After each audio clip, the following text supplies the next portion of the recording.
Hi hello అండి, అంతా బాగున్నారా? చాలా ఫాస్ట్గా తయారు చేసుకునే రుచికరమైన బ్రేక్ఫాస్ట్ అండి ఇది. దానికోసంగా నానబెట్టుకున్న చింతపండు ఒక పెద్ద నిమ్మకాయ అంతా, పచ్చిమిర్చి, పెద్ద ఉల్లి ముక్కలు, కరివేపాకండి. అవి ముందుగానే రెడీ చేసి పెట్టుకోవాలి. పొయ్యి మీద పాన్ పెట్టుకొని కొంచెం మందపాటి గిన్నె పెట్టుకోవాలి. ఎందుకంటే ఇది మగ్గేసరికి మాడిపోకుండా ఉండడం కోసము. కొంచెం ఆయిల్ కొంచెం ఎక్కువగానే పడుతుందండి దీనికి. అలా అయితేనే టేస్ట్గా కూడా ఉంటుంది. ఒక 4 గంటల ఆయిలు.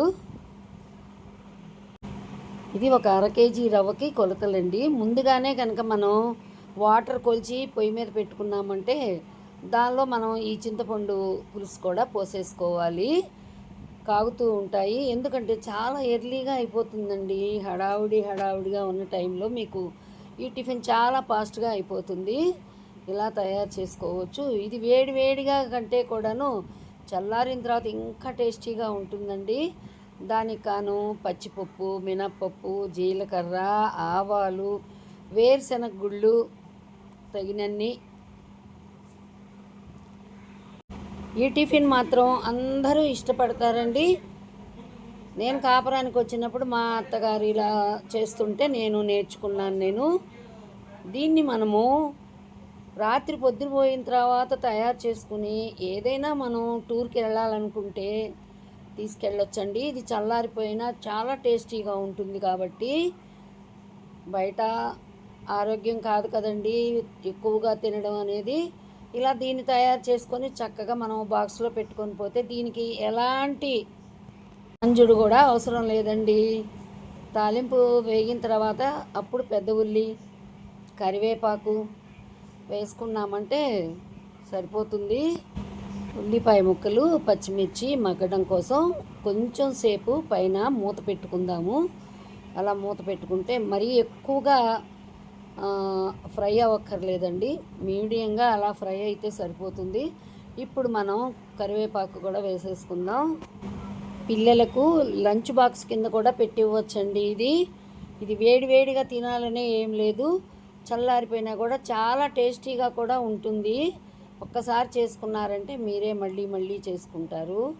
మనకి పని హడావుడి ఎక్కువగా ఉన్నప్పుడు ఇలా చేసుకుంటే బాగుంటుంది. తొందరగా అయిపోతుంది. ఆ నీళ్లు కాగాయి కదా, పులుసు నీళ్లు ఇందులో పోసేసుకుంటే మనకి తొందరగా తయారవడం కోసం నేను అలా పక్కనే వేడి నీళ్ళు పెట్టి ఉంచుతాను. ఎందుకంటే మనం మళ్ళీ తాలింపు పెట్టి పోసినప్పుడు కాగేసరికి లేట్ అవుతుంది కనుక పిల్లలు స్కూల్కి వెళ్ళే హడావిడిలో ఉన్నప్పుడు మనం ఇలా తయారు చేసుకుంటే తొందరగా టిఫిన్ తయారవుతుంది.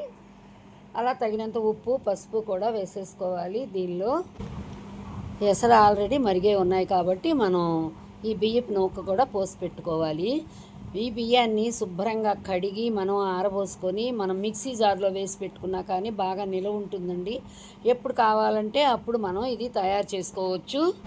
మిక్సీ పట్టుకున్నప్పుడు జల్లెడతోటి పిండిని వేరు చేసేసి ఇలా నూకని మనం డబ్బాలో స్టోర్ చేసుకున్నామంటే ఎన్నాళ్ళైనా ఉంటుంది. ఎప్పుడు కావాలంటే అప్పుడు హడావుడిగా తయారు చేసేసుకోవచ్చు. హడావుడి అయినప్పుడు కూడాను కొంచెం మనం మూత పెట్టి కనుక ఉంచామంటే సిమ్ మీద పెట్టి మనం మూత పెట్టి ఉంచితే చక్కగా మగ్గుతుందండి.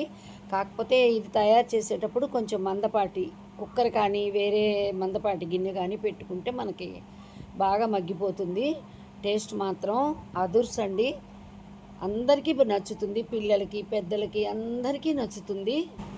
నా రెండో ఛానల్ అరుణ కొంజేటి టైలరింగ్ టిప్స్లో లైవ్ ప్రోగ్రామ్స్ కూడా పెడుతున్నానండి. స్టిచ్చింగు, కటింగ్ మీద మీరు హాజరవ్వాలనుకున్న వాళ్ళు ఆ ఛానల్ని సబ్స్క్రైబ్ చేసుకొని హాజరవ్వండి.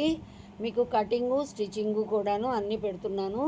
ఈ మధ్యనే నేను సమితి తరపున టైలరింగ్ సెంటర్ కూడాను, ఉచిత టైలరింగ్ సెంటర్ కూడాను ఓపెన్ చేశాము. అవి కూడా ప్రోగ్రామ్స్ వస్తాయి మీకు. చూడాలనుకున్న వాళ్ళు మాత్రము అరుణ కొంజేటి టైలరింగ్ టిప్స్ని మాత్రం మీరు సబ్స్క్రైబ్ చేసుకోండి. వీడియో ఆన్ కాగానే ఒక లైకు, ఒక కామెంటు. కొత్తగా చూసేవాళ్ళైతే మాత్రం సబ్స్క్రైబ్ చేసుకోండి. నా 2 ఛానల్స్ కూడాను చక్కగా పొడిగా కూడా వచ్చేస్తుందండి. మనం బాగా మగ్గనిచ్చాం కాబట్టి. Thank you for watching.